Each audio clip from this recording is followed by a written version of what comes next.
ప్రభుత్వ బడుల్లో చదివే విద్యార్థులకు మెరుగైన విద్యతో పాటు నాణ్యమైన భోజనం అందించాలని నిర్మల్ జిల్లా కలెక్టర్ భవేష్ మిశ్రా అధికారులను ఆదేశించారు. శనివారం జిల్లా కలెక్టర్ నర్సాపూర్ జి భైంసా మండలాల్లో పర్యటించారు. నర్సాపూర్ జి మండల కేంద్రంలోని జిల్లా పరిషత్ హైస్కూల్ను ఆకస్మికంగా తనిఖీ చేశారు. విద్యార్థులకు అందిస్తున్న ఆహారం, కల్పిస్తున్న వసతులు, విద్యా బోధన, మొత్తం విద్యార్థులు, ఉపాధ్యాయులు, సిబ్బంది సంఖ్య, నేటి హాజరు తదితర విషయాలను ఆరా తీశారు. రిజిస్టర్లను తనిఖీ చేశారు. రిజిస్టర్లన్నింటినీ పకడ్బందీగా నమోదు చేయాలని చెప్పారు. ప్రతిరోజు విద్యార్థులు, ఉపాధ్యాయులు క్రమం తప్పకుండా హాజరయ్యేలా చూడాలన్నారు. విద్యార్థులు సౌకర్యవంతమైన వాతావరణంలో విద్యను అభ్యసించేలా తగిన చర్యలు తీసుకోవాలని చెప్పారు. విద్యార్థుల వ్యక్తిగత పరిశుభ్రత, పాఠశాల ప్రాంగణ పరిశుభ్రతకు ప్రాధాన్యత ఇవ్వాలన్నారు. పాఠశాల ఆవరణలో మొక్కలు నాటారు. అనంతరం మండల కేంద్రంలో నూతనంగా నిర్మించిన సామూహిక మరుగుదొడ్ల సముదాయాన్ని పరిశీలించారు. మరుగుదొడ్ల నిర్మాణాలకు సంబంధించి వివరాలను సంబంధిత అధికారులను అడిగి తెలుసుకున్నారు. ఆ తర్వాత భైంసా మండలంలోని గడ్డన్నవాగు ప్రాజెక్టును కలెక్టర్ పరిశీలించారు. ప్రాజెక్టు వివరాలు, ప్రస్తుత నిల్వ ఉన్న నీరు తదితర వివరాలను అధికారులను అడిగారు. త్రాగునీటి సరఫరాకు సంబంధించి అంశాలను వారు సమీక్షించారు. భవిష్యత్ ప్రణాళికల ప్రకారం నీటి నిర్వహణకు ఉండాలని తెలిపారు.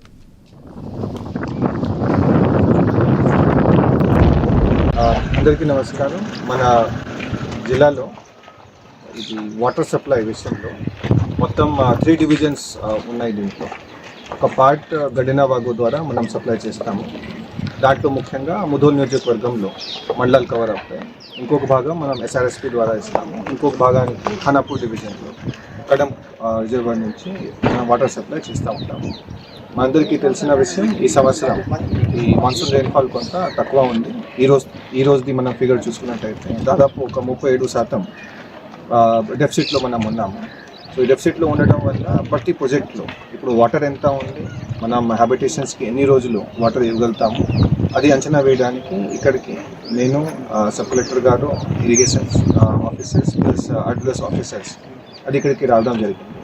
ఇక్కడ ఉన్న ఫిగర్ ప్రకారంగా చూసినట్టయితే గడ్డెనవాగు ప్రాజెక్ట్ ద్వారా డైలీ గ్రామ పంచాయతీకి వాటర్ ఇస్తాము. అదేవిధంగా డైలీ ఇక్కడ నుంచి ఒక 20 క్యూసెక్ వాటర్ మిషన్ భగీరథ ద్వారా డ్రా చేయడం జరుగుతుంది. సో ఇప్పుడు ఉన్న క్వాంటిటీ చూస్తే నెక్స్ట్ ఒక 8 to 9 months మన వాటర్ అనేది సరిపోవాలి. మధ్యలో కొంత వాటర్ కూడా రెయిన్ఫాల్ కూడా వస్తుంది కాబట్టి ఇప్పుడైతే పెద్ద ఇష్యూ లేదు. కానీ IMD ఇచ్చిన ప్రెడిక్షన్స్ ప్రకారంగా ఆగస్టు సెప్టెంబర్లో కూడా రెయిన్ఫాల్ కొంత తక్కువ వచ్చే ఛాన్స్ ఉంది. కాబట్టి కొన్ని వాటర్ స్ట్రెస్డ్ మనకి మండలాలు ఉన్నాయి, గ్రామాలు ఉన్నాయి. అంటే ఇక్కడ లోకల్ సోర్సెస్ కూడా అంత లేవు, బోర్వెల్స్ కానివ్వండి లేకపోతే ఓపెన్ వెల్స్ కానివ్వండి. సో ఇప్పుడు ఎంపీడీఓస్తో, పంచాయత్ సెక్రటరీతో సమన్వయం చేసుకుంటూ అట్లా ఫామ్ పాండ్ కానీ మన బోర్వెల్ రీఛార్జ్ పాయింట్స్ అది ఇప్పుడు ఒక వార్ ఫుటింగ్ బేసిస్లో చేస్తున్నాము. ఇవాళ కూడా